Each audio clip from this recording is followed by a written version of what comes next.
지금부터 아팅쌤의 썰렁한 교리를 시작하도록 하겠습니다.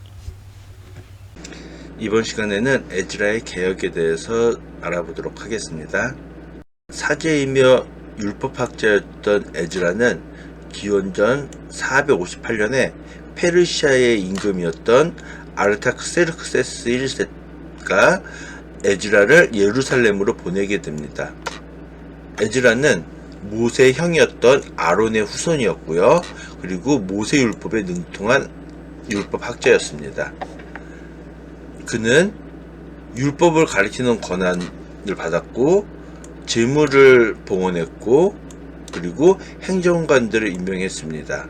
이것은 다 아르타크세르크세스 1세에게서 받은 지원이 있었기 때문이었죠.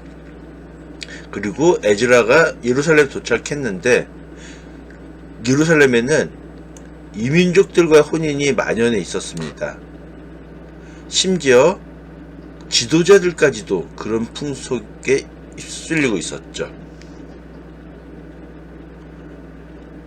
이스라엘이 멸망한 가장 첫 번째 원인이 바로 이민족과의 혼인이었음에도 불구하고 이런 악습이 예루살렘에 만연해 있다는 것을 보고 충격을 받게 되죠. 그리고 에즈라는 하느님께 울면서 기도를 드린 다음에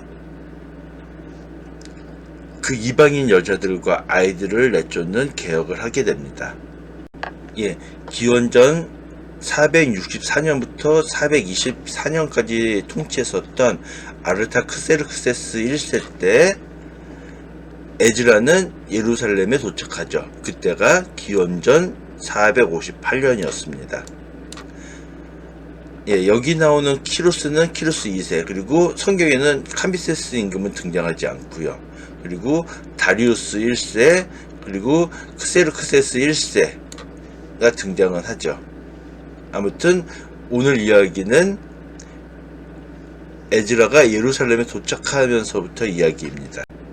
페르시아 아르타크세르크세스 1세 임금 때 에즈라라고 하는 사람이 있었는데 이 에즈라는 앞서 살펴본 것처럼 아론의 후손이었습니다. 에즈라기와 역대기 상권을 비교해 보면은 에즈라의 족보가 일치하지 않습니다. 아마 에즈라기의 의도는 에즈라가 아론에서부터 이어져 내려오는 사제 집안에 속한다는 점을 강조하려고 하는 것으로 보입니다.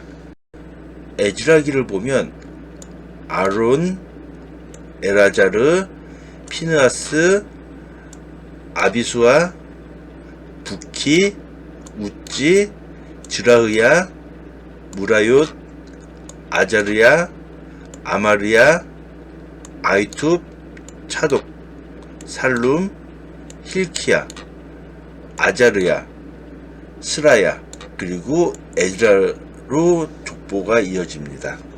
반면 역대기 상권에서는 아론, 엘아자르, 피느하스, 아비수아, 부키, 우찌, 즈라흐야, 무라욤, 아마르야, 아이투, 차독, 아이마하츠, 아자르야, 요하난, 아자르야, 아마르야, 아이투, 차독, 살룸, 힐키야, 아자르야, 스라야, 여호차닥이라고 되어 있는데 이 여호차닥이 바로 에즈라가 되겠죠. 그래서 에즈라기와 역대기 상권의 족보를 비교해보면 이 에즈라기 족보를 기준으로 봤었을 때 이 무라욤과 아자르야 이 사이에 역대기 상권은 아마르야, 아이투, 차독, 아이마츠, 아자르야, 요하난이 들어갑니다. 그런데 이 아마르야, 아이투, 차독은 똑같이 중복되어 나옵니다. 아무튼 역대기 상권의 족보와 에즈라기의 족보는 이렇게 차이가 있습니다. 페르시아 임금들을 보면은 키루스 2세가 페르시아를 건국했죠. 그런데 이제 이 위에 있는 사람들은 추존 황제들인 거고요. 그 다음에 오늘 이야기에 나오는 아르타크세르크세스 1세 이 임금이 다스리던 때 에즈라가 예루살렘으로 온 거가 되겠죠. 에즈라는 사제면서 모세율법에 능통한 학자로서 하느님께서 이 에즈라를 잘 보살펴 주셨기 때문에 아르타크세르크세스 1세는 이 에즈라의 청을 잘 들어주었습니다. 아르타크세르크세스 제7년 기원전 458년에 이스라엘 자손들이 예루살렘으로 올라오게 됩니다. 에즈라는 이 아르타크세르크세스 1세 제7년 첫째 달 니산달에 해당되는 이 첫째 달에 바빌론에서 출발하고요. 다섯째 달인 아브달에 예루살렘에 도착하게 됩니다. 이 아르타크세르크세스 임금이 에즈라에게 서신을 통해서 칙령을 내리게 되는데, 바빌론으로 끌려와 있는 사람들 중에서, 이 이스라엘 백성들 중에서 예루살렘으로 되돌아가고 싶어하는 사람들은 함께 데려가도 좋다라고 이야기합니다. 그리고 금과 은을 비롯해 성전에 바칠 자원예물들도 가져가고 그 돈으로 제물과 제주를 사서 성전 제단에 바치고 하나님 뜻에 따라서 에즈라가 옳게 여기는 대로 사용해라, 네 맘대로 사용해라 라고 이야기하죠. 그리고 그 밖에도 부족한 것이 있으면 왕실에서 지원해 주겠다 라고 이야기하죠. 그리고 유프라테스 서부 지방의 모든 재무관들에게 명령을 내리니 에즈라가 요청하는 것은 무엇이든지 어김없이 지원해 주라고 합니다. 왜냐하면 하느님께서 명령하시는 것을 소홀히 해갖고 그 화가 자신, 임금과 왕자들에게 내리는 일이 없도록 하라. 그러니까 에즈라가 청하는 거 다 해줘서 신의 진노가 자신에게 내리지 않게 해라 라고 말한 거죠. 그리고 성전에서 일하는 사람들에게 세금을 걷지 마라 라고 이야기합니다. 하느님의 법대로 재판을 할 수 있는 판관들과 행정관들을 세우라고 이야기합니다. 그리고 에즈라와 그 동료들이 하느님의 법을 모르는 사람들을 가르치고, 그리고 하느님의 법을 어기는 사람들은 처벌하라고 이야기합니다. 에즈라는 이렇게 하느님께서 아르타크세르크세스 1세의 마음을 움직여서 큰 은총을 보이시자 하느님을 찬양하게 됩니다. 그리고 에즈라는 약 1500명 정도 함께 예루살렘으로 오게 됩니다. 에즈라는 아와와로 흐르는 강가에서 사흘 동안 야영하면서 살펴보니까 레이후손이 없는 거예요. 그래서 카시프야라고 하는 곳에 우두머리 이또에게 사람을 보내서 성전 일꾼을 청하게 됩니다. 하느님께서 도와주셔서 성전에서 일할 사람들을 데려올 수 있었습니다. 에즈라가 떠나오면서 아르타크세르크세스에게 하느님을 따르는 사람들은 하느님께서 손수 보호해 주시고 당신을 저버리는 사람들에게는 호된 분노를 내리신다 라고 했기 때문에 여행하는 동안 저희 좀 보호해 주세요 라고 병사를 요청하기가 너무 부끄러워서 에즈라는 단식하면서 하느님께 탄원하게 됩니다. 저희를 좀 도와주세요 라고 하느님께 탄원하게 되죠. 에즈라는 사제장을 12명을 따로 뽑고 성전 기물의 관리를 맡기게 됩니다. 성전 기물은 페르시아 임금과 고관들, 그리고 이스라엘 사람들이 성전 예물을 바친 것들이었죠.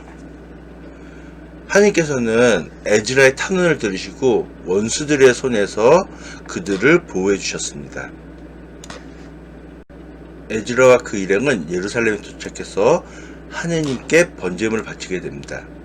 그리고 그곳의 총독과 지방관들에게 아르타크세르크세스 임금의 어명을 전달하게 됩니다. 이 어명을 들은 총독과 지방관들은 이스라엘 백성들과 성전을 후원하게 됩니다. 예루살렘에 도착한 에즈라는 충격적인 소식을 듣습니다.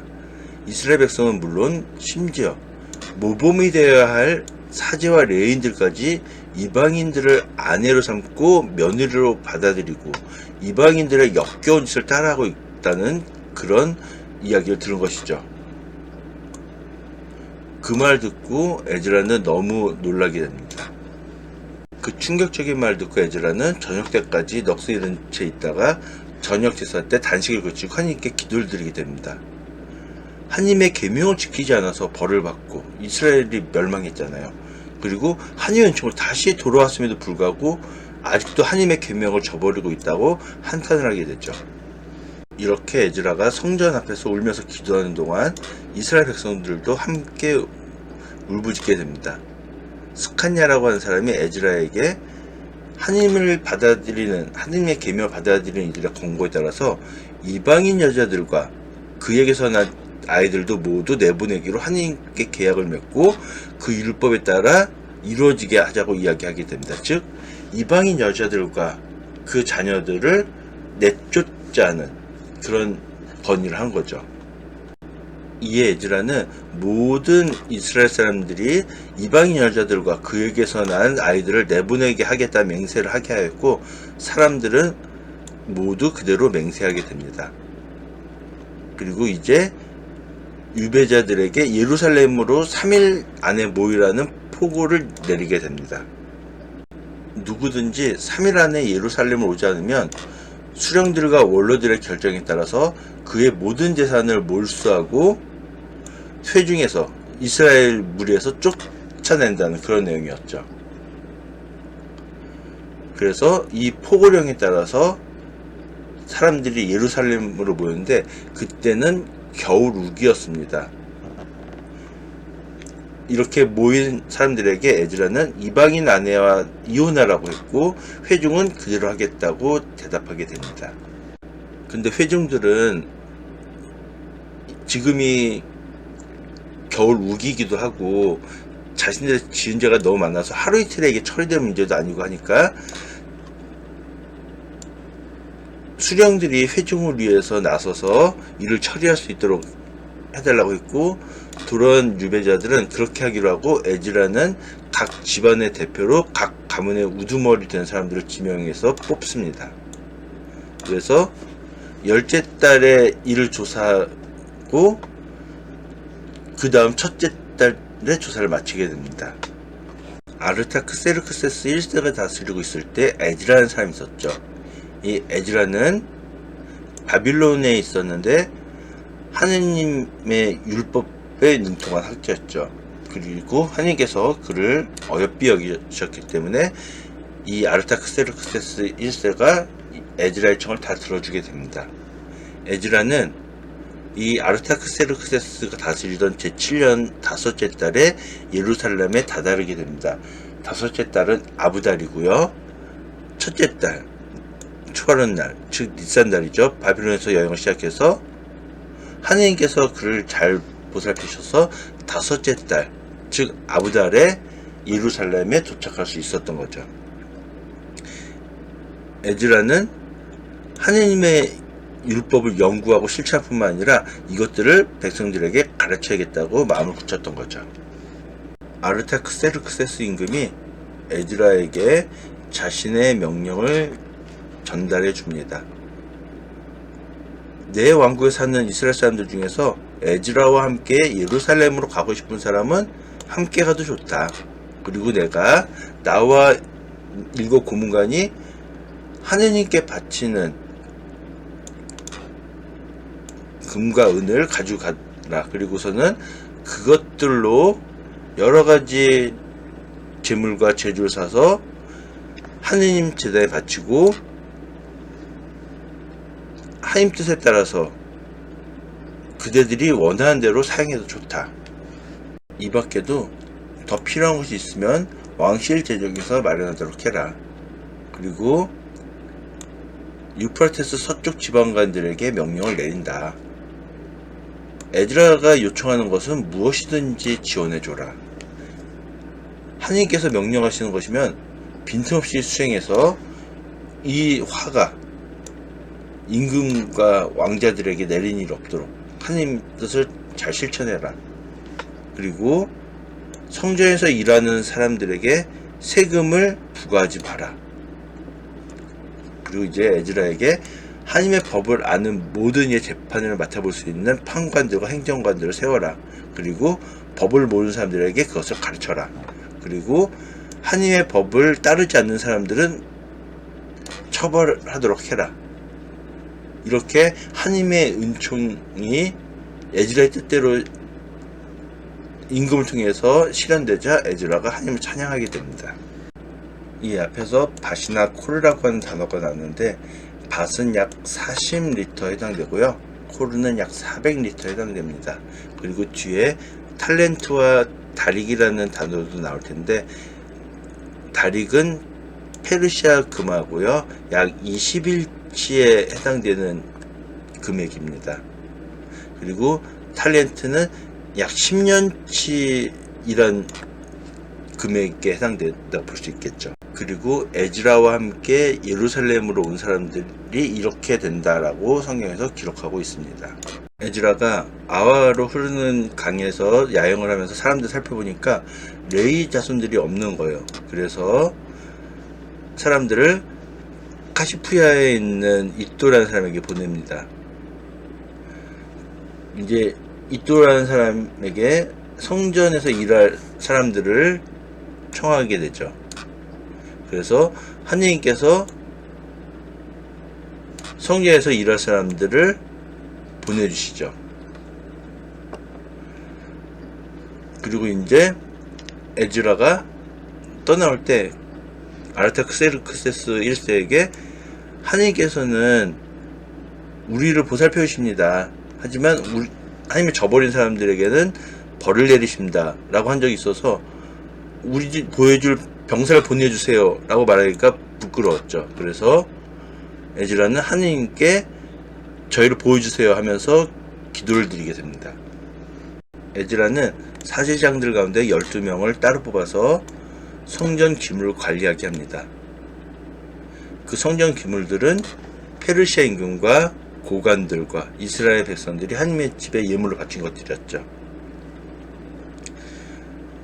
에즈라는 첫째 달인 니산달에 예루살렘에 가려고 아와강을 건넜고, 하느님께서 이스라엘 백성을 보살펴 주셨죠. 원수들의 손에서, 매복자의 손에서 구해주셨습니다.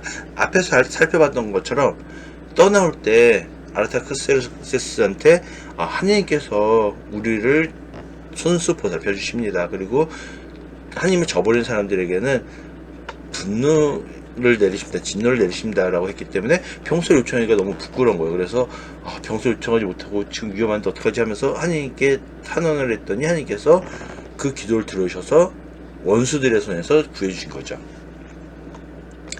그리고 이제 예루살렘에 와서 하느님께 번제물을 바치게 됩니다.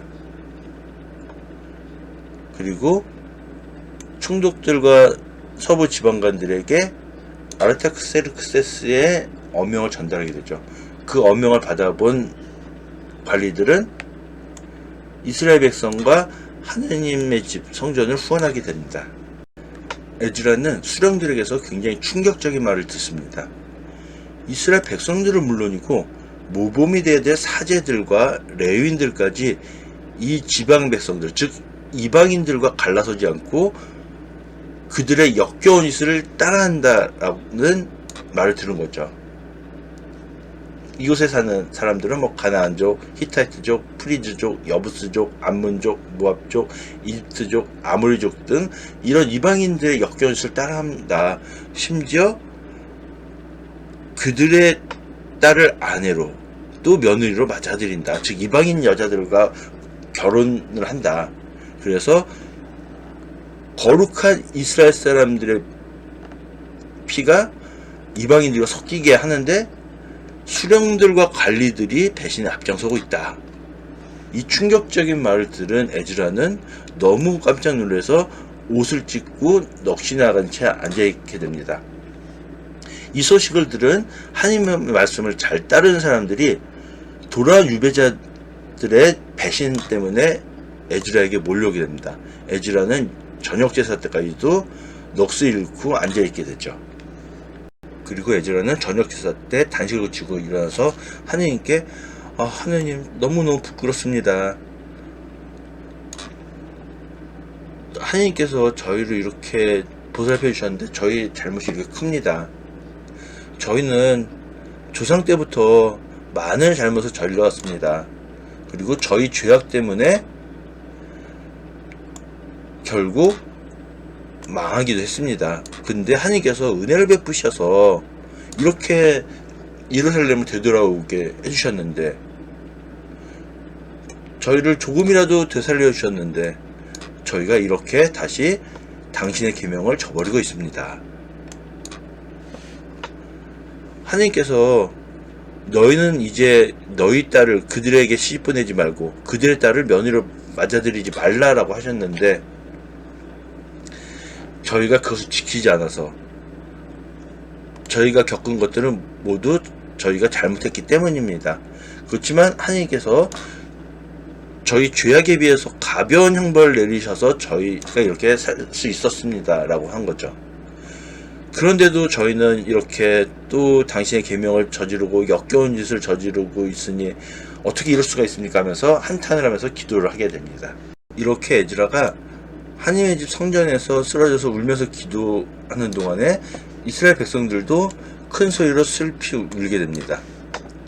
이때 스칸냐라고 하는 사람이 에즈라에게 말합니다.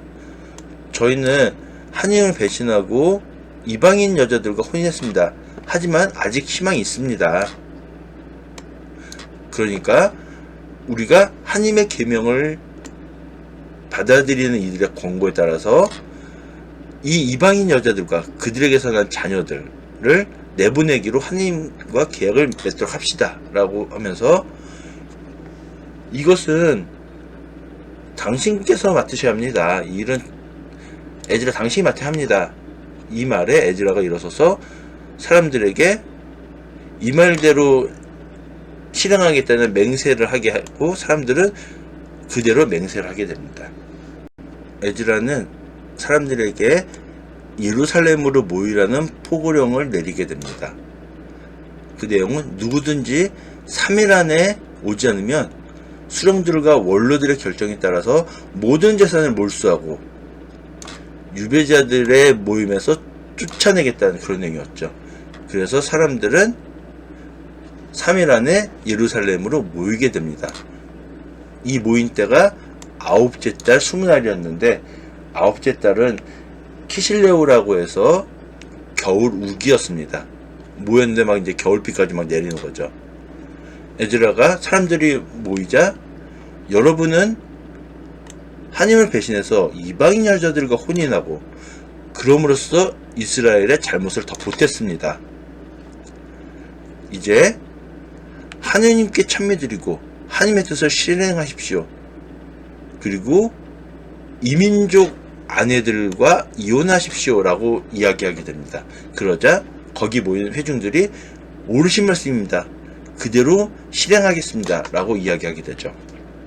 근데 이제 사람들이, 하지만 여기 모인 사람들의 수가 굉장히 많고 장마철 겨울 우기여서 이렇게 바깥에 있기가 힘듭니다. 그리고 우리들이 지은 죄가 많고 사람도 많기 때문에 이게 하루 이틀에 처리될 일이 아닙니다. 그렇기 때문에 우리 수령들이 우리를 위해서 나서게 해주십시오 라고 이야기하게 되죠. 그래서 이 회중들의 청을 받아들이게 돼서 에즈라는 각 집안 대표로 가문의 우두머리 된 사람들을 뽑아 세우게 됩니다. 그래서 10째 달에 그 일을 조사하려고 자리를 잡았습니다. 10째 달은 테벳 달이고요. 그리고 첫째 달 니산 달에 조사를 마치게 됩니다. 그래서 막 조사했더니 이렇게 많은 사람들이 이방인 여자들과 혼인을 했던 거죠. 그래도 여러 개의 달이 나왔는데 에즈라가 바빌론을 출발한 달, 그리고 조사를 마친 달 니산 달, 그리고 예루살렘에 도착한 달 아부달, 그리고 사람들을 예루살렘으로 불러 모은 겨울 우기에 해당되는 카실레오 달, 그리고 조사를 시작한 10째 달, 이렇게 여러 달이 또 요번 이야기에 나옵니다. 레위기의 하나님께서는 너희는 내 규칙들과 내 법규들을 지켜서 본토이든 너희 안에 머무르는 이방인이든 이 온갖 역겨운 짓 가운데 하나라도 저지르지 않도록 조심해라. 만약에 이 역겨운 짓 가운데 하나라도 저지른 자는, 그런 짓을 저지른 자는 모두 자기 백성에게 잘려나갈 것이다, 쫓겨날 것이다 라고 경고를 하셨죠. 그리고 신명기 말씀드려 보면은 너희는 이방인들과 혼인해서는 안 된다 라고 말씀하셨죠. 그리고 너희는 내가 명령하는 것들을 지켜야 한다. 이방인들의 역겨운 짓을 배워서 따라해서는 안 된다 라고 경고를 하셨습니다. 신명기 23장에서 보면은 암몬족과 모압족은 주님의 회중에 들 수 없고 그들의 자손은 10대 손까지도 주님의 회중에 들 수 없다 라고 하셨는데, 에돔족에 대해서는 에돔족을 엮여서는 안 된다. 그는 너희의 친족이다. 그리고 이집트인을 엮어서는 안 된다. 너희가 그 땅에서 이방인으로 있었다 라고 하면서 그들에게서 난 3대 손부터는 주님의 회중에 들 수 있다라고 말씀하십니다. 그런데 보면은 이 에돔족은 야곱의 형인 에사우의 후손들이죠. 그리고 암몬족과 모압족은 엄밀히 말하면은 아브라함의 조카였던 롯의 두 딸에게서 낳은 후손들입니다. 그렇기 때문에 어떻게 보면 또 이들도 친족이라고 볼 수도 있겠죠. 하지만 하나님께서는 암몬족과 모압족은 주님의 회중에 들 수 없고 10대 손까지도 결코 주님 회중에 들 수 없다. 근데 에돔족은 역겨하지 마라. 이집트인들도 역겨하지 마라 라고 말씀하셨죠. 그리고 말라키언서에 보면 혼혈혼과 이혼에 대한 경고를 하면서 유다 사람들은 하나님께서 사랑하시는 그분의 성소를 더럽히고 이방신을 섬기는 이방인 여자들과 혼인했다. 그리고 네가 배신한 젊은 시절의 내 아내, 즉 동족인 아내를 말하죠. 여기서는 이방인이 아니라 같은 이스라엘 사람인 아내와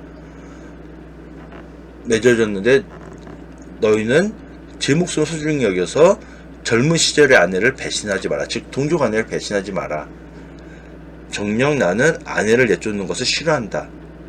예, 이 말라키 연서 시대는 사람들이 자기 본처 이스라엘 처를 내쫓고 이방인들과 결혼하는 일이 있었던 거예요. 그래서 말라키는 이것에 대해서 혼혈혼에 대한 경고뿐만 아니라 본처를 버리고 이방인들과 결혼하는 것에 대해서 강력히 경고하고 있는 거죠.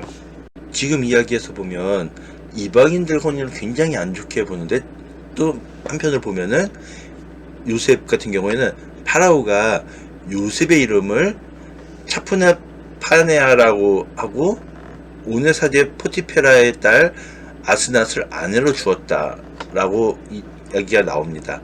그리고 모세가 아내로 맞아들인 그 에티오피아 여자 때문에, 즉 모세의 아내 때문에 모세의 형인 아론과 누나인 미르얌이 모세를 비방하게 되죠. 그리고 룻기에 보면은 나오미라고 하는 여자가 있었는데 이 남편 엘리멜렉이라는 사람이 죽어서 나오미와 두 아들만 남게 됩니다. 그리고 이 두 아들이 모압 여자를 아내로 맞아들였습니다. 그 한 명의 이름이 오르파이고 다른 한 명의 이름이 룻입니다. 이 룻기의 주인공이 되는 여자죠. 그리고 이 룻은 나중에 보아즈라고 하는 남자와 결혼하게 됩니다.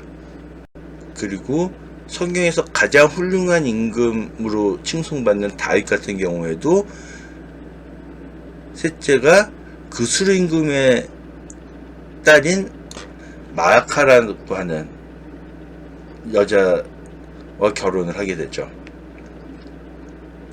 그리고 이제 여호수아기에 보면은 여호수아가 라합과 그 집안 사람들을 살려주게 되죠. 그래서 이 라합의 후손들은 오늘날까지도 이스라엘 백성 가운데 살고 있다. 왜냐하면은 이 라합이 여호수아가 보낸 심부름꾼을 숨겨서 살려주었기 때문이다. 그래서 예수님의 족보에 보면은 살몬은 라합에게서 보아즈라는 사람을 낳고, 이 보아즈는 앞에서 나왔던 룻에게서 오벳을 낳고, 오벳이 이사야를 낳고, 이사야는 다윗 임금을 낳았다. 근데 이제 앞에 이야기에서 보면은 암몬의 후손들은 결코 이스라엘 백성에 속하지 못하죠. 근데 이미 다윗 임금부터가 룻의 후손인 거죠. 아무튼 그 당시 사람들이 이방인과 혼인을 하면서 하나님을 저버리고 우상숭배 역겨운 짓을 많이 하는 그런 것이 있었기 때문에 이방인 여자들과 혼인하는 걸 금했죠. 이 다윗의 아들이었던 솔로몬이 이방인 여자들과 많이 결혼하면서 총명했던 솔로몬이 나중에 타락하게 됐던 거였죠. 지금까지 들어주셔서 대단히 감사합니다.